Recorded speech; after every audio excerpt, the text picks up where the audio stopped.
오늘 또 주님 사모하는 마음 가운데 주의 제단에 나와 하나님께 예배드리는 우리 성도 여러분, 하나님께서 베풀으시는 은혜와 축복 받아 누리시기를 주님의 이름으로 축원을 드립니다.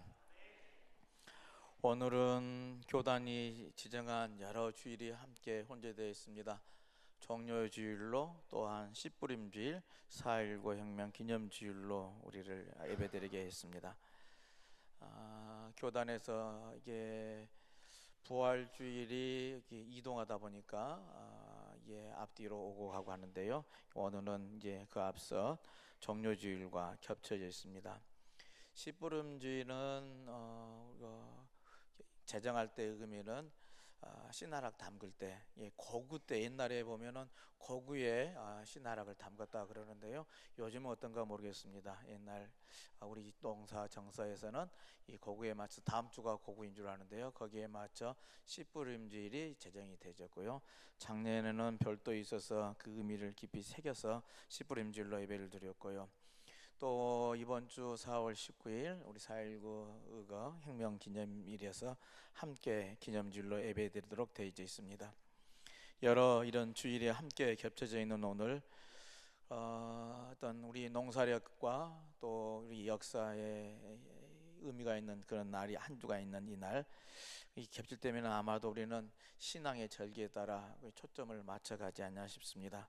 그래서 오늘은 다음 주일 부활주일이고 그 전주일 종료주일이고 고난주간이어서요. 오늘 종료주일과 고난주간이라는 이 주제에 맞춰서 함께 은혜를 나누어 보고자 합니다. 오늘 본문에서 예수님께서는 예루살렘으로 올라가시게 되시죠. 지금 예루살렘은 6월절 축제를 앞두고 있었습니다. 6월절은 이스라엘의 3대 명절로요. 이스라엘 전역에서 이 절기를 지키기 위해서 이스라엘 백성들은 예루살렘으로 올라가서 예루살렘 성에 이제 성전에서 이제 절기를 지키는 그런 것으로 되어 있습니다. 예수님도 이 절기에 맞춰서 제들과 함께 예루살렘으로 향하십니다. 네, 예수님은 가시면서 어떤 특별한 행동을 하시죠. 예루살렘 근처 벳바게에서 어린 나귀를 타고 이제 예루살렘 성에 입성을 합니다. 근데 예수님께서 예루살렘 성에 이게 들어가시는 나귀를 타고 들어가시는데요. 예루살렘에 수많은 사람들이 몰려 나와서 예수님을 격렬하게 이렇게 환영을 합니다. 이들은 종려나무 가지를 꺾어서 흔들거나요, 자신들의 옷을 길에 펴면서요, 호산나 호산나를 연호하면서요, 주님을 열렬히 환영을 합니다. 그도 그럴 것이 이게 우리들이 구약의 스가랴의 말씀을 우리들이 살펴보았습니다만은 약 500년 전에 구약의 선지자 스가랴가요, 이 땅에 오실 메시아를 대해서 예언을 해 놓은 것이 있습니다. 스가랴 9장 9절에 시온에 따라 크게 기뻐할지어다, 예루살렘에 따라 즐거이 부를지어다. 보라, 내 왕이 내게 임하나니 그는 공의로우며 구원을 베풀며 겸손하여서 나귀를 타나니 나귀의 작은 곧 나귀 새끼니라 라고 이게 말씀을 해주셨습니다. 이렇게 이미 스가랴가 예언한 일들이 이제 이곳에 이루어졌다라고 생각을 했다는 것이죠. 그래서 그 메시아가 오심을 기뻐하고 환영하는 이 환영의 행사가 예수님이 예루살렘에 입성할 때 벌어진 일이라는 겁니다. 그 당시에 풍습에 의하면은 적과의 전쟁에서 나가서 큰 전투에서 승리하고 들어오는 이제 개선 장군에 보면은요, 이게 왕대로 올라올 때 힘찬 백마를 타면서요, 이제 사람들의 많은 환영을 받고 화려하게 들여오는데요. 지금 이스라엘의 수많은 예루살렘 성의 사람들이 이스라엘의 최강, 당시 로마의 지배하에 있었던 시대인데요. 그 로마를 이겨낼 수 있는 분, 자신들의 문제를 해결할 수 있는 분으로서요, 이제 그 새로운 왕이 예루살렘 성에 입성한다라고 생각을 했다는 겁니다. 그도 그럴 것이 예수님의 그동안의 행적이요, 이게 범상치가 않았던 것이죠. 예수님은 불치의 병자들을 다 치료를 해주셨습니다. 귀신들로 내어쫓으셨습니다. 굶주렸던 5,000명의 장정들에게도요, 배불리 먹고 12가마리가 남는 기적도 베푸십니다.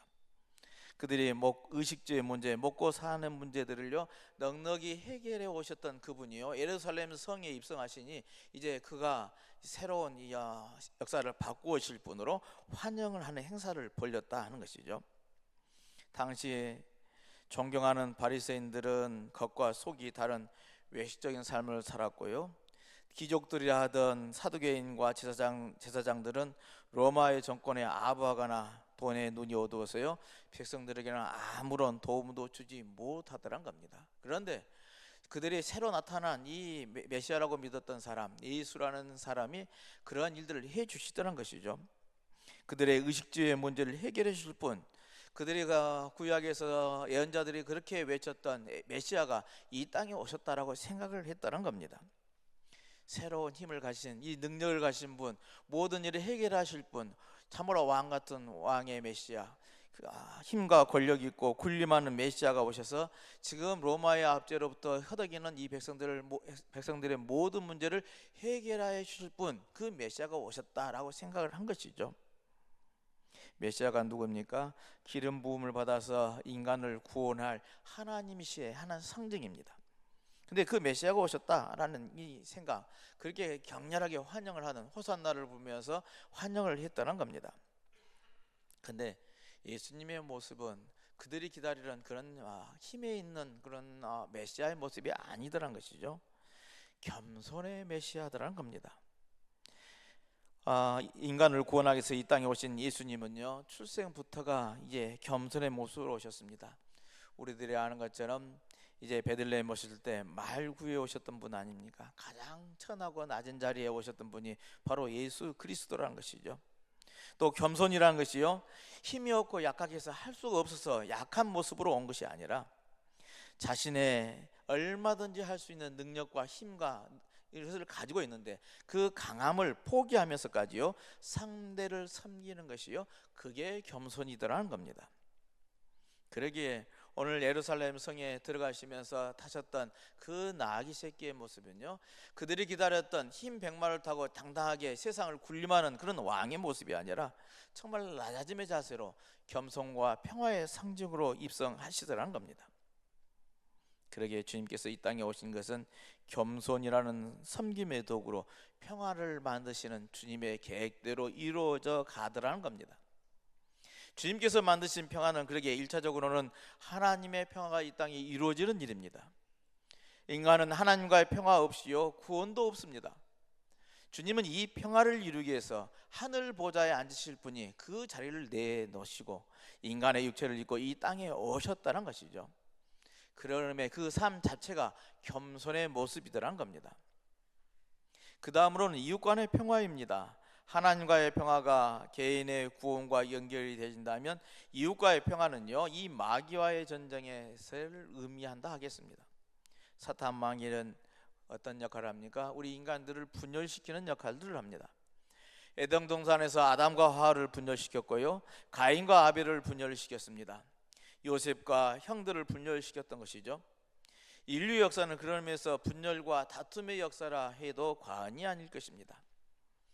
인간은 평화를 원하고 평화를 위해서 노력하지만은 그러나 그 평화를 이루지 못하더라는 것이죠. 그래서 아직도 수많은 사람들이 평화를 갈구하고 있습니다. 그런데 이렇게 평화가 이루어지는 이 땅에, 이 세상에 주님께서는 이제 예수 그리스도는 인류의 평화를 선언을 하시더라는 겁니다. 예수 그리스도로 말미암아 구원을 이루는 성도들은요 평화를 만들어가는 도구가 되어져야 한다는 이야기입니다. 그렇게 주님께서 팔복의 말씀을 가르치시면서요 마태복음 5장 9절에 화평케 하는 자는 복이 있나니 저희가 하나님의 아들이라 일컬음을 받을 것이요 라고 이제 복을 선언을 합니다. 평화를 원하고 있고 평화를 이 세상을 만들기를 원하지만은 이 세상은 아직 평화를 이루지 못하고 있습니다. 그렇다면 이 평화를 만들기에 뭐가 필요할 거냐, 어떻게 이 평화를 만들어 갈 거냐 하는 것이죠. 이 평화를 만드는 도구가 뭘 거냐 하는 것인데요 세상 사람들은 힘으로 로마의처럼 힘과 권력으로 군대 힘으로 너희들 이제 전쟁하지 마 해서 권력으로서의 힘으로써 평화를 이루어간다 하지만 그렇지 않다는 겁니다. 주님은 그러한 평화의 방식이 아니라요 예수님이 제시한 방식은 섬김의 방식이더라는 겁니다. 겸손의 나귀를 타고 인류의 구원을 위해서 예루살렘으로 입성하신 예수님은요, 우리가 이웃과의 관계에서 실천해야 할 본을 보여주시더란 겁니다. 힘으로 이제 강제적으로의 평화를 만드는 것이 아니라 너희 조용히 해서 이루어지는 팍스 로마나가 아니라 우리가 행하는 사랑과 섬김을 통해서 세상은 예수 그리스도의 사랑을 알게 될 것이고, 그 사랑으로 말미암아 참된 구원과 평화를 이 땅에 만들어갈 수 있다는 이야기입니다. 사탄 마귀는 폭력으로 예수 그리스도를 십자가의 죽임으로 승리하였다고 했지만은, 하나님은 사랑과 희생이라는 이 십자가의 도구로 말미암아요 마귀와의 전쟁에서 승리하게 해 주시더라는 겁니다.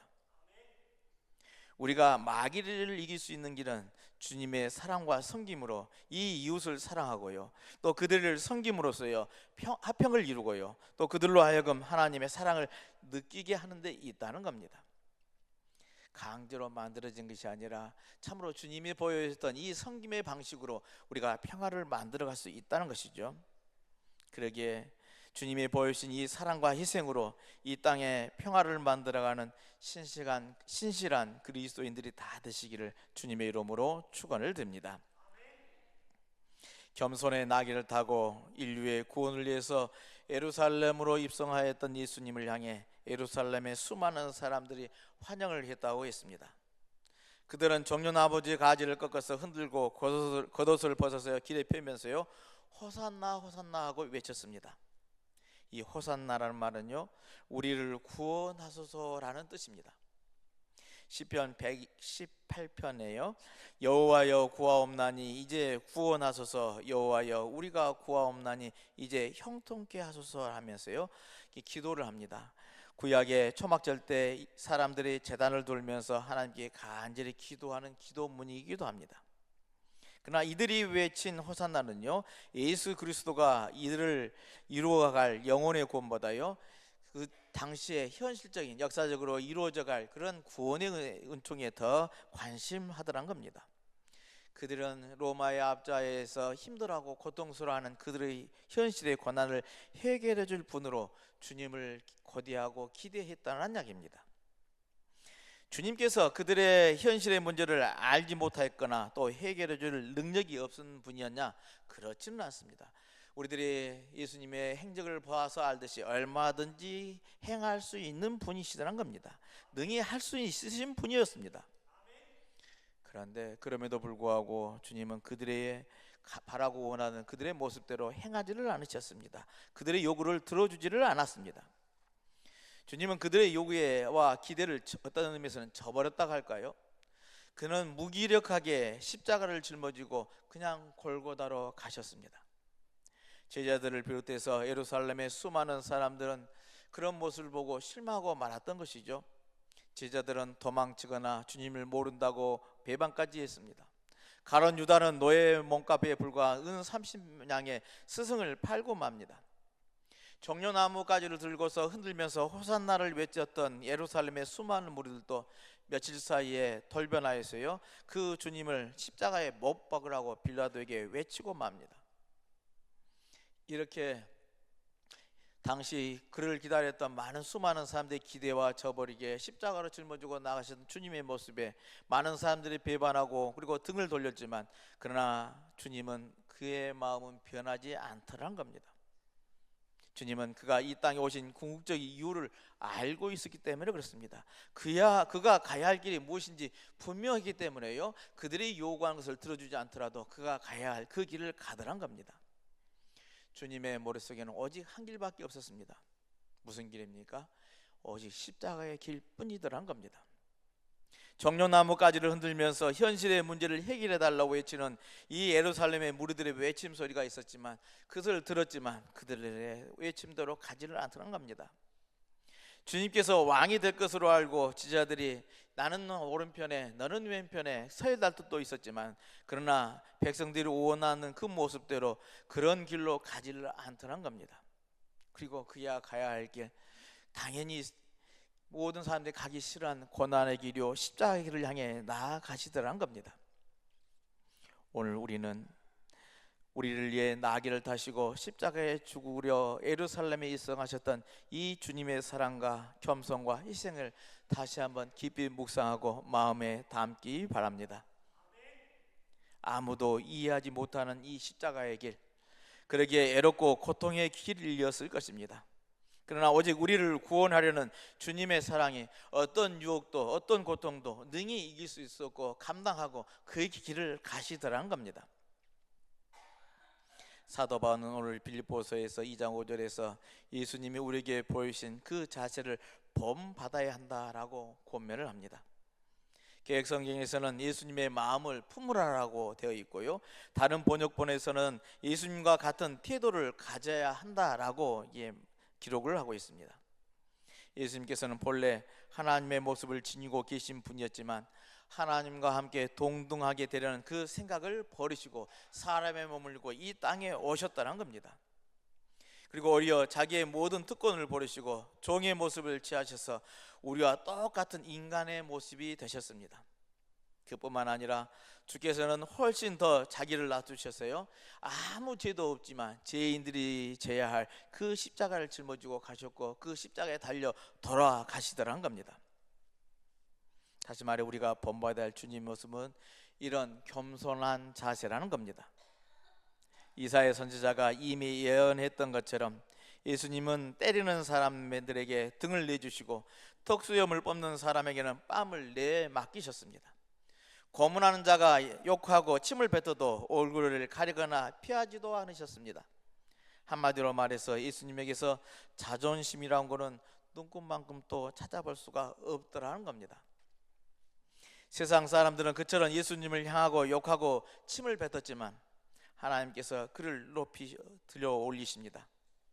그러니까 당시 대부분의 사람들이 예수님을 하나님의 아들로 인정하지는 않았지만 하나님께서는 그를 참으로 존귀한 당신의 아들로 인정해 주십니다.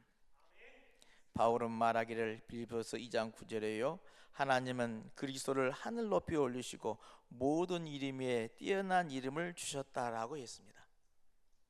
그러기에 오늘 우리는 우리가 져야 할 이 십자가를 겸손히 잘 감당해야 될 줄로 믿습니다. 그 십자가, 우리가 주님이 가셨던 그 십자가의 길 우리 또한 걸어가야 할 건데요, 우리는 마지못에 억지로 질 것이 아니라요 기쁜 마음으로 지고 가자 하는 겁니다. 어떤 열매를 바라고 십자가를 질 것이 아니라요 우리를 구원하신 하나님의 은혜에 보답하는 마음으로, 그리고 하나님의 말씀에 순종한 뜻에서 우리에게 주어진 이 십자가를 기쁘게 져야 할 줄로 믿습니다. 이번 한 주간은 고난 주간입니다. 주님의 고난을 생각하고 그 주님의 고난에 동참해가는 믿음의 한 주간이라 하겠습니다. 우리가 짊어져야 할 우리의 십자가를 잘 감당해 가야 한다는 겁니다. 이 십자가를 잘 감당하기 위해서 우리는 주께 보이신 겸손의 자세를 다시 한번 본받고 믿음의 길로 가야 할 줄로 믿습니다. 우리는 영원히 죽을 수밖에 없었던 죄인이라는 사실을 언제나 잊지 않고 살아야만 하겠습니다. 그러면 우리는 언제나 겸손히 자기 십자가를 질 수가 있게 되어집니다. 그 지은 죄로 말미암아 죽을 수밖에 없었던 우리를 용서해 주셨다는 것입니다. 그러기에 우리가 그 무엇으로 그 은혜를 다 갚을 수 있겠습니까? 우리를 구원하시기 위해서 자신을 낮추시고 또 낮추셔서 십자가를 져주신 그 주님의 은혜를 우리는 결코 잊어서는 안 된다는 겁니다. 그리고 어떤 고난이 있더라도 우리의 사명과 책임을 잘 감당해야 한다는 그 자세를 가져야만 하겠습니다. 예수를 믿는 우리가 겪는 고난은 헛된 고난이 아니라요 하늘나라의 시민이 되기 위한 하나의 훈련의 과정이라는 것을 기억하면서요 언제나 적극적으로 그리고 즐거운 마음으로 이 우리들의 닥쳐오는 고난의 십자가를 잘 극복할 수 있어야만 하겠습니다. 때로는 그 고난이 힘이 들기도 하고 어렵기도 하니까 피하고 싶은 마음도 있죠. 고난이 힘들다고 해서 그러나 그 고난에 피해갈 생각을 해서는 안 될 것입니다. 고난의 원인이 어디서 오는지 잘 파악하고요 그 고난이 나 때문에 생긴 일을 한다면 그 죄를 반드시 회개하고 거듭나서 주님 앞에 서야 할 줄로 믿습니다. 우리가 회개하고 고백하고 우리 회개하면서요 거듭나서 주님 앞에 바로 서면요 우리 하나님께서는 그 모든 죄를 사하시고 새롭게 만들어 주시게 될 줄로 믿습니다. 혹여나 또한 내 이유가 아니라 이웃이나 교회 때문에 겪는 고난이라고 한다면 누구를 엄하거나 불평할 것 없이요, 주께서 주신 십자가인 줄 알고 기쁜 마음으로 또한 잘 감당해야 될 줄로 믿습니다. 우리가 우리의 십자가를 잘 감당하려 한다면 우리 자신을 좀 더 낮추고 주님만을 늘 높여 나가야만 합니다. 우리는 세상 사람들이 우리를 향해서 아무리 욕하고 헐뜯는다 할지라도요, 크게 상심하거나 기분 나빠할 필요가 없는 줄 압니다. 주님께서도 그토록 온갖 모욕과 수치를 다 당하셨지만 하나님께서는 예수님의 사형 집행 과정을 전부 주관했던 백부장의 입을 빌려서요, 이렇게 말씀을 하게 합니다. 이 사람이야말로 참으로 하나님의 아들이었구나 라고 고백하게 합니다. 훗날에 우리가 천국에 가면요, 그때 예수님께서 우리의 대변자가 되셔서 우리의 억울함을 신원해 주시고요, 변호해 주시고 우리들의 하나님의 은혜의 보좌에 앉게 해 주시게 될 줄로 믿습니다. 그러기에 이 땅에서 애매하게 고통을 당한다 할지라도 너무 억울해하거나 속상해하게 여기지 마시길 바랍니다. 우리가 하늘나라에 갈 때까지 또 참고 참아 보십시다. 그리고 자신을 낮추어 보십시다.